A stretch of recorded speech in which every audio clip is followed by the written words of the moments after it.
Capítulo 8. Vida em tubo de ensaio? Abre aspas. Um pouco de ciência afasta o homem de Deus. Muita ciência o traz de volta. Fecha aspas. Francis Bacon. Você não tem que ir para Disney World para doutrinar seus filhos no Evangelho segundo a evolução. Que crianças hoje em dia não conhecem a série de vídeo A Terra Antes do Tempo? Não há dúvida de que os pequenos dinossauros são amáveis, mas junto com essa história, cada vídeo oferece uma excursão pelo evolucionismo. As crianças sentam-se de olhos bem abertos, assistindo a organismos unicelulares primitivos surgirem dos agitados mares azul piscina. Organismos que mudam várias vezes, até que finalmente se transformam em pequenos dinossauros fofinhos. É uma introdução à evolução naturalista, apresentada na forma prazerosa de contos de fadas. Uma vez que a imaginação da criança está povoada com essas imagens brilhantes, é praticamente impossível para um pai desalojá-las. Quando a imaginação é mais tarde sustentada pelo ensino na sala de aula, pais cristãos como Dave enfrentam uma batalha muito difícil. Então vamos olhar por detrás das imagens coloridas para procurar a verdade fria e sóbria sobre a origem da vida. Os cientistas criaram a vida em tubos de ensaio? Eles provaram que a vida surgiu de uma sopa primordial? A maneira pela qual os cientistas tentam provar que a vida surgiu nos mares primitivos é recriar as mesmas condições em laboratório e ver o que acontece. Um dos experimentos mais conhecidos ocorreu em 1953. Jornais estamparam fotos de Stanley Miller, da Universidade de Chicago, usando uma bata branca de laboratório e óculos pesados de armação quadrada, relatando sua sensacional reivindicação de que tinha dado o primeiro passo no sentido de criar vida em tubo de ensaio. Miller misturara elementos químicos simples e gases em um tubo de vidro e os atingiu com uma rápida descarga elétrica para induzir reações químicas.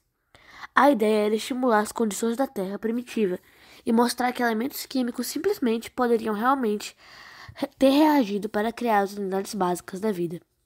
Para surpresa de todos, o que apareceu do outro lado do aparato do laboratório foram aminoácidos, unidades básicas da proteína, um importante constituinte dos seres vivos. A notícia foi eletrizante.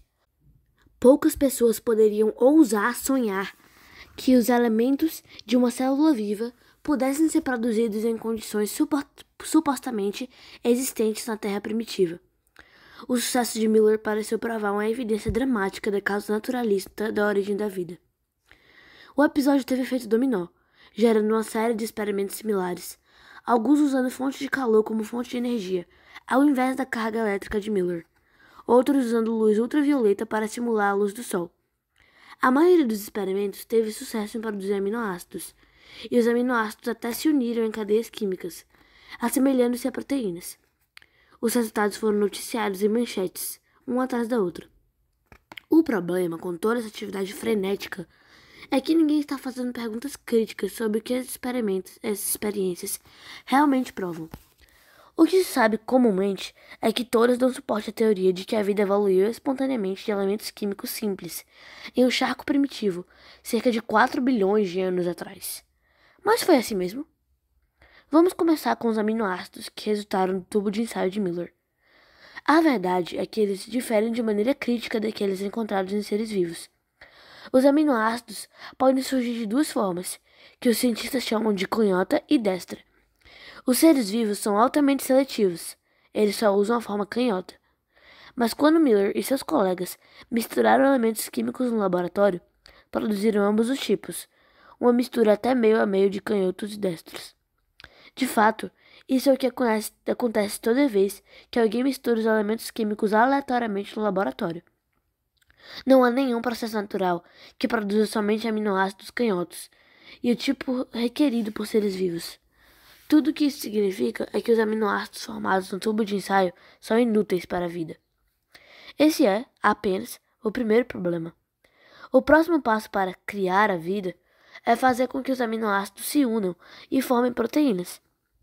Em 1958, Sidney Fox, um químico da Universidade de Miami, começou com aminoácidos já existentes e os ferveu em água para induzi-los a reagir um com o outro. O resultado foram cadeias de aminoácidos parecidos com proteínas. E, como Miller, Fox foi imediatamente introduzido na Salão Moderno dos Cientistas Heróis. Mas sérios problemas estão escondidos debaixo dessa publicidade exagerada. Porque, mais uma vez, a vida é muito mais seletiva do que qualquer coisa que possamos produzir em tubos de ensaio. As proteínas em seres vivos são compostas de aminoácidos unidos com uma ligação química muito particular, chamada ligação peptídica. Mas os aminoácidos são como peças daqueles brinquedos de montar, tipo Lego. São capazes de encaixar-se em toda classe de maneiras diferentes, formando uniões químicas variadas. É exatamente o que eles fazem no tubo de ensaio. Os aminoácidos se conectam de várias maneiras, sem nunca produzir uma proteína genuína capaz de funcionar em uma célula viva. Além do mais, para uma proteína ser funcional, os aminoácidos devem ligar-se em uma sequência particular, exatamente como letras em uma frase. Se você misturá-las, formará algo sem sentido. Se você misturar os aminoácidos em uma proteína, conseguirá uma proteína não funcional. Até o momento, em experiências de laboratório, tudo que conseguimos formar são sequências misturadas aleatórias. Não há nenhuma força natural capaz de selecionar os aminoácidos corretos e alinhá-los na forma correta. Como resultado, as cadeias parecidas com proteínas que aparecem em um tubo de ensaio são inúteis para a vida. O fato é que as experiências amplamente propaladas nos dizem muito pouco sobre de onde vieram as proteínas reais, funcionais. Ainda assim, esse fato inconveniente é raramente mencionado quando as manchetes proclamam as notícias de que cientistas foram bem-sucedidos em criar as unidades básicas da vida. Quando os cientistas trapaceiam. E não é só isso. Se os cientistas realmente quisessem duplicar o que pode ter acontecido em uma sopa primordial bilhões de anos atrás, eles simplesmente misturariam alguns elementos químicos em uma tina, expoluíam-os a uma fonte de energia, calor ou luz, e verificariam os resultados. Porém, nenhum deles jamais fez isso. Por que não? Porque é impossível produzir qualquer composto químico dessa maneira. Ao invés disso, para conseguir aminoácidos e proteínas, mesmo inúteis e não funcionais, pesquisadores têm que controlar a experiência de vários modos. Por exemplo, na natureza, os elementos químicos quase nunca são encontrados em estado puro. Como resultado, ninguém pode predizer com certeza que reações acontecerão. Substâncias A e B podem reagir efetivamente no laboratório, onde formas purificadas e isoladas são usadas. Mas na natureza, há quase sempre outros elementos químicos, C e D, ao redor, o que significa que a substância A pode reagir com C ao invés de reagir com B, rendendo um resultado completamente diferente do que o cientista esperava. Em outras palavras, na natureza há todo tipo de reação concorrente. Desse modo, como os cientistas evitam o problema das reações concorrentes? Eles destampam suas garrafas e derramam somente ingredientes puros e isolados. Quando a experiência envolve mais do que um passo, tal como ir de aminoácidos para proteínas, os pesquisadores reiniciam cada passo com ingredientes novos. Obviamente, isso frauda o experimento. A natureza não tem frascos de ingredientes puros para derramar cada passo do processo. Considere outro experimento típico, que usa luz ultravioleta ao invés de eletricidade, para fazer com que os elementos químicos reajam. A ideia é estimular a luz do Sol a se irradiar sobre um lago primitivo na Terra em seus primeiros dias. Só há um probleminha. As ondas mais compridas da luz ultravioleta são muito destrutivas e poderiam destruir o próprio aminoácido que os cientistas estão esperando formar. Então, o que fazem? Filtram as ondas longas e usam somente as ondas mais curtas. Portanto, mais uma vez, o sucesso é comprado pelo preço de fraudar a experiência. Um lago ou charco primitivo real não teria nenhum filtro para proteger os frágeis aminoácidos dos raios destrutivos do Sol. Como resultado, essas experiências não nos dizem que poderiam realisticamente ter acontecido na Terra primitiva. Elas nos dizem somente o que acontece quando os pesquisadores controlam cuidadosamente as condições. Outro dispositivo que toda experiência sobre a origem da vida recorre é o uso de um sifão para proteger os produtos finais que foram formados. Os aminoácidos são delicados e facilmente se quebram, voltando aos elementos dos quais eles são compostos. Quando a eletricidade ou calor são usados como fonte de energia para induzir os elementos químicos a se ligarem e formarem aminoácidos, essa mesma energia pode também quebrá-los. Assim, O pesquisador tem que achar alguma maneira de proteger os delicados compostos químicos. A solução é construir um sifão que remova os aminoácidos do local da reação assim que são formados, para protegê-los da desintegração. O aparato de Miller era um quadrado de vidro com tubulação ligada a um bulbo no topo, cheio de elétrodos para criar faíscas, e uma elevação em forma de U na parte de baixo, cheia de água para capturar os aminoácidos. Miller drenava o sifão para remover os aminoácidos da área da reação, a fim de que não se quebrassem de novo. Para entender por que isso é tão importante, imagine que você seja uma criança comendo uma tigela de sopa com letrinhas do alfabeto. Quando mexe a sopa, você é, nesse caso, uma fonte de energia. Mexendo devagar, você pode fazer com que umas poucas letras se alinhem e formem pequenas palavras como P-A-R-A, para, ou P-O-R-O, por.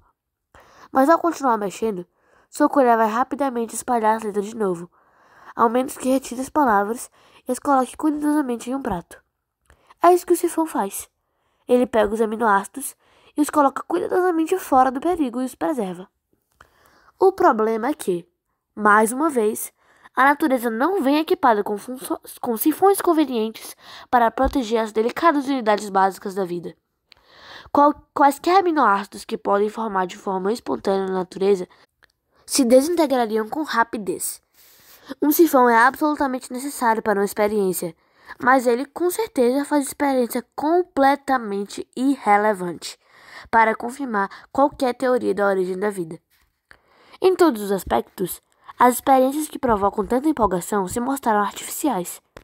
Como resultado, até as experiências mais bem-sucedidas sobre a origem da vida não nos dizem quase nada sobre o que poderia ter acontecido em condições naturais. Elas nos dizem somente o que acontece quando um cientista brilhante manipula as condições, conduzindo os materiais ao longo dos caminhos químicos necessários para produzir as unidades básicas da vida. Então, o que essas experiências realmente provam? Que a vida somente pode ser criada com um agente inteligente direcionando, controlando e manipulando o processo. Os últimos achados científicos não desacreditam a fé bíblica. Ao contrário, provém evidência positiva de que a origem da vida requer um agente inteligente, um criador. Sem acaso. Mas, se precisarmos de confirmação adicional, ela vem de um lugar surpreendente: o uso de computadores em biologia. Muito antes da era da informação, pensava-se que as células eram muito simples. Era fácil raciocinar que a vida tinha surgido por acaso. O próprio Darwin pensava que a célula era um simples protoplasma disforme, e ele concluiu que ela se desenvolveu em um pequeno lago quente. Mas quando a ciência começou a descobrir a maravilhosa complexidade da célula, tornou-se cada vez mais difícil se apegar a teorias do acaso. Os biólogos geralmente se refugiavam na ideia de um tempo quase infinito. Em razão disso, argumentavam, qualquer coisa pode acontecer. Ao longo de milhões de anos, o inesperado se torna provável, o improvável é transformado em inevitável. Por um período, os biólogos se saíram com essa argumentação, somente porque o número de milênios evocado era tão imenso que ninguém seria capaz de conceber o que aquele tipo de escala de tempo realmente significava. Mas a revolução do computador deu fim a qualquer teoria de que a vida tenha surgido por acaso. No início dos anos 60, matemáticos começaram a escrever programas para simular cada processo debaixo do Sol. E eles colocaram seus olhos calculistas sobre a própria evolução. Debruçados sobre os computadores de alta velocidade, simularam um processo de tentativa e erro da evolução neodarwiniana ao longo de equivalentes bilhões de anos. O resultado foi estremecedor. Os computadores mostraram que a probabilidade de evolução ter acontecido por um processo ocasional é essencialmente zero, não importando quanto tempo levasse. Em 1966, em simpósio decisivo realizado no Instituto Webster, da Filadélfia, um grupo de especialistas em computação apresentou seus achados para os biólogos dos Estados Unidos. A direção do evento foi conduzida por Murray Eden, do MIT, Instituto de Tecnologia de Massachusetts, e Marcel Stutzenberger, da Universidade de Paris. No começo, os biólogos estariam com raiva da pretensão dos experts em computação por terem invadido seu território. Mas os números não podiam ser negados. Depois do simpósio, as teorias do acaso começaram a ser quietamente enterradas. Como resultado, é comum hoje em dia ouvirmos proeminentes cientistas ridicularizarem a ideia de que a vida surgiu por acaso. O famoso astrônomo Sir Fred Hoyle compara essa tese como alinhar 10 elevado a 50, 10 com 50 zeros após, pessoas cegas, dando a cada uma delas um cubo mágico com os quadradinhos desordenados, e descobrir que todos encontraram a ordenação correta ao mesmo tempo. O que tem sido colocado no lugar do acaso? Para os naturalistas que assumem ter a vida evoluída espontaneamente, não há nenhuma outra possibilidade lógica.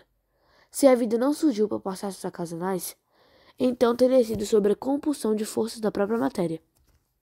Consequentemente, os biólogos que trabalham nesse campo hoje estão procurando alguma força dentro da matéria que tenha dirigido o processo, algum impulso que tenha causado o surgimento da vida. A suposição é que a vida surgirá inevitavelmente, sempre que as condições forem certas.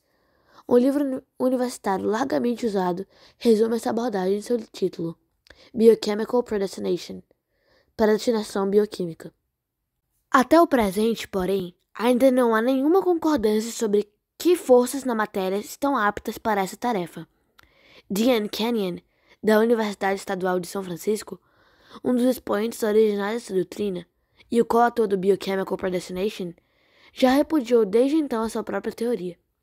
Segundo Kenyon explicou em entrevista, se olharmos para essas experiências, uma coisa que se sobressai é que você não consegue sequências ordenadas de aminoácidos. Se pensávamos que íamos ver muitas ordenações espontâneas, alguma coisa deve ter dado errado com nossa teoria. Kenyon, desde então, tem aceitado a ideia de um arquiteto inteligente como resposta para a origem da vida. Infelizmente, pouquíssimos cientistas têm esse tipo de coragem. Ainda assim, está se tornando mais claro que os experimentos não conseguem sustentar qualquer teoria naturalista da origem da vida. O que realmente fazem é dar sustento à ideia de um desígnio superior inteligente. As experiências dão evidência positiva de que a vida só surge quando as matérias-primas são cuidadosamente selecionadas, arrumadas, controladas e organizadas por um processo inteligente. O avanço da ciência não está fazendo emergir novos desafios à fé cristã, como tem sido tão frequentemente. Ao invés disso, está descobrindo evidências ainda mais poderosas de que aquilo que os cristãos acreditam é verdade em todos os níveis, incluindo o mundo natural. E está se tornando ainda mais claro hoje, quando mais os cientistas aprendem sobre o que está no interior da célula, especialmente a estrutura do DNA. A linguagem da vida.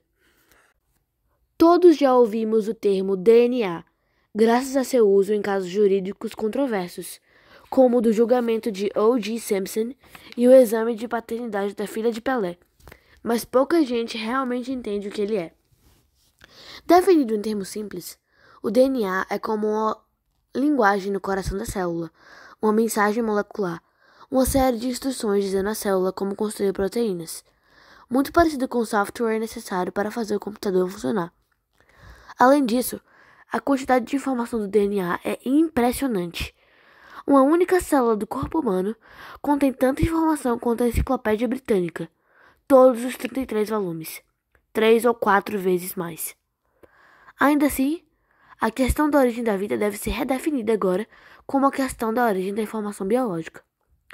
Poderia a informação surgir somente por forças naturais? Ou ela requer um agente inteligente?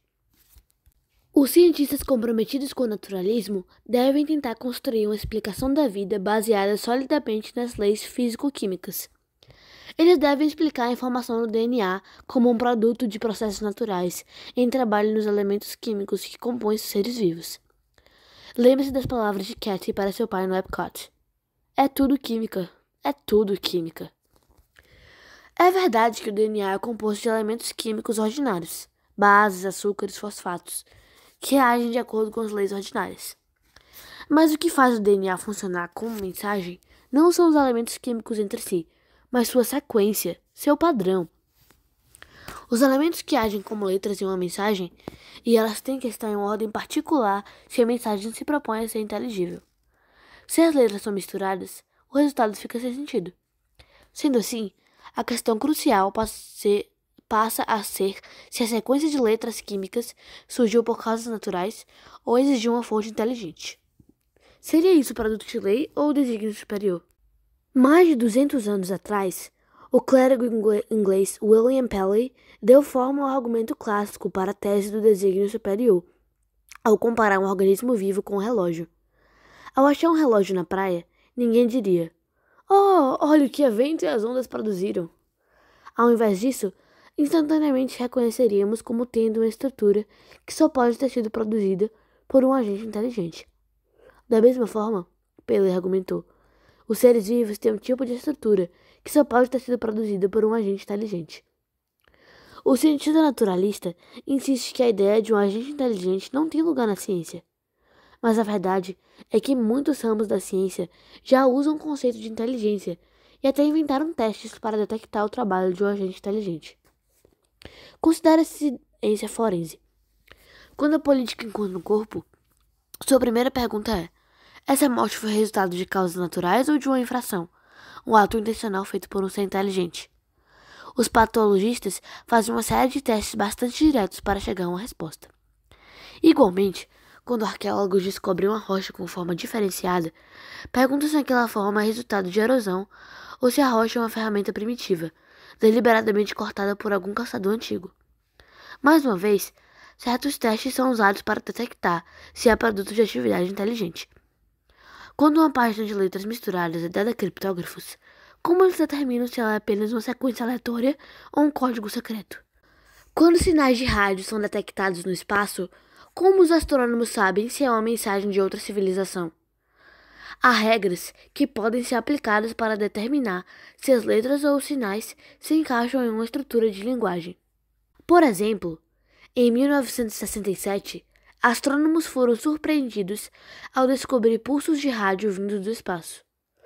Nosso primeiro pensamento era que fosse outra raça inteligente tentando se comunicar conosco. Eles chamaram os sinais de LGM, Little Green Men, em português, Pequenos Homens Verdes. Todavia, análises posteriores mostraram que os pequenos pulsos formavam um tipo errado de padrão para uma linguagem. Ao invés de uma nova forma de vida, o que descobriram foi um pulsar, estrela giratória que imita um sinal de rádio. Na vida diária, medimos causas naturais versus causas inteligentes o tempo todo, sem sequer pensar muito sobre isso. Se vemos ondulações na areia da praia, assumimos que foram formadas por um processo natural. Mas se vemos as palavras escritas na areia, João ama Maria, imediatamente reconhecemos um tipo de ordem diferente, e sabemos que um casal de namorados passou por ali em dias recentes. Ou considera a brincadeira infantil de achar formas nas nuvens. Como adultos, sabemos que formas são apenas o resultado de vento e temperatura agindo nas moléculas de água. Mas o que seria se víssemos nuvens que soletram a mensagem? No filme Reunion in France, Reunião na França, que se passa na Paris ocupada por nazistas nos anos 40, um piloto corajoso voa sobre a cidade todo dia e usa fumaça para escrever uma única palavra: coragem. Tivéssemos eu e você estado lá, nunca confundiríamos a mensagem escrita no céu com nuvens comuns. Ainda que as palavras fossem brancas e fofas, estaríamos certos que forças naturais não teriam criado aquela mensagem. Assim também, quando os cientistas sondaram o núcleo de células, encontraram alguma coisa análoga a João ama Maria e coragem. A única diferença é que o DNA contém muito mais informação. Isso significa que podemos agora reavivar o argumento do desígnio superior, usando uma analogia muito mais próxima do que a analogia de Paley entre os seres vivos e relógios. A nova analogia é entre DNA e mensagens escritas. Existem forças naturais capazes de escrever um livro, ou programar um disco de computador, ou escrever uma sinfonia? Claro que não. A descoberta do DNA proveu uma nova evidência poderosa de que a vida é produto de um desígnio ou projeto inteligente. Esse é um argumento simples, fácil de explicar e solidamente baseado na experiência. A mensagem na molécula.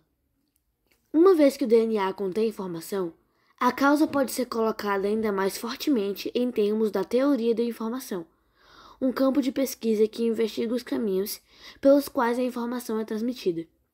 Como dissemos antes, os cientistas naturalistas têm somente duas maneiras possíveis de explicar a origem da vida: acaso ou a lei natural.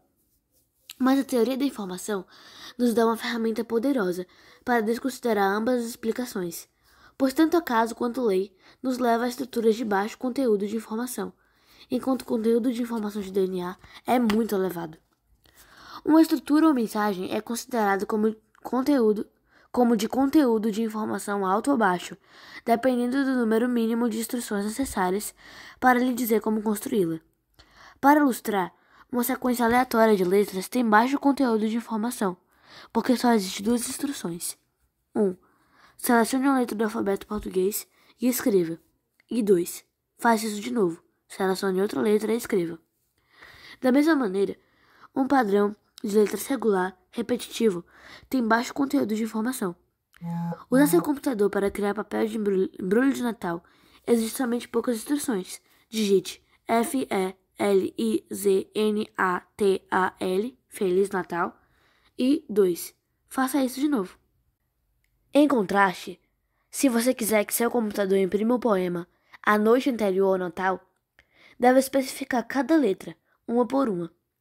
Em razão de o processo de escrever um poema exigir um número grande de instruções, é considerado como possuidor de conteúdo elevado de informação. Similarmente, na natureza, tanto os padrões aleatórios como os padrões regulares, como ondulações na praia, têm baixo conteúdo de informação. Em contraste, o DNA tem conteúdo de informação muito elevado. Seria impossível produzir um simples conjunto de instruções dizendo a um químico como sintetizar o DNA, mesmo da bactéria mais simples. Você teria que especificar cada letra química, uma por uma, e há milhões, literalmente. Deste modo, o DNA tem uma estrutura completamente diferente dos produtos do acaso ou da lei natural, assim como a teoria da informação nos dá ferramentas conceituais para desmascarar tais tentativas de explicar a origem da vida. Como observamos antes, a maioria dos cientistas hoje está procurando algum tipo de força auto-organizadora na própria matéria para explicar a origem da vida. E, ainda assim, não há até agora nenhum candidato real. Como resultado, a maioria dos tratamentos dados ao assunto recorre a analogias, apontando a ordenação espontânea em estruturas não viventes, tais como cristal. Faça um exame nos livros de uma biblioteca, e você encontrará em muitos deles a analogia da formação do cristal para explicar como a vida pode ter começado. Mas essa analogia funciona? De maneira alguma, e ainda a teoria da informação rompe a névoa que cerca esse assunto. Se eles são ordinários, como sal e açúcar, ou primorosos, como rubis ou diamantes, todos os cristais exemplificam ordens repetitivas. A estrutura ímpar de qualquer cristal é o resultado do que podemos pensar como o formato dos seus átomos ou íons, que faz com que eles se encaixem em uma posição particular e se organizem em camadas com padrão fixo e ordenado. No sal, os átomos sempre formam uma caixa de 6 lados, enquanto que no açúcar sempre se ajuntam em um cristal retangular oblíquo nas pontas. Se pudéssemos nos encolher à escala atômica, escreve o zoólogo Richard Dawkins em The Blind Watchmaker, o relojoeiro cego, veríamos filas quase infinitas de átomos esticados até o horizonte em linhas retas, galerias de repetição geométrica. Essa repetição geométrica é precisamente o problema, pois isso significa que os cristais carregam muito pouca informação. É como se alguém dissesse: escolha um formato e faça isso de novo. Se as moléculas de DNA fossem realmente análogas a um cristal, esse consistiria de um único padrão, com um papel de embrulho de Natal. Assim, a formação do cristal não nos dá qualquer pista que seja sobre a origem da vida. Outra tentativa de encontrar uma resposta naturalista para a origem da vida vem do novo campo da teoria da complexidade. Nas telas do computador, pesquisadores cultivam novas formas maravilhosas que se assemelham a samambaias, florestas e flocos de neve. A pesquisa está sendo propalada como a resposta à origem espontânea da ordem. E irá esse novo campo de pesquisa finalmente descobrir uma lei que possa apontar para a própria origem espontânea da vida? O veredito já foi dado. Não. A verdade é que as samambaias e os espirais construídos nas telas dos computadores pela teoria da complexidade representam o mesmo tipo de ordem dos cristais. Nas palavras de Stuart Kauffman, do Instituto Santa Fé, os padrões são constituídos pela aplicação de apenas poucas regras surpreendentemente simples.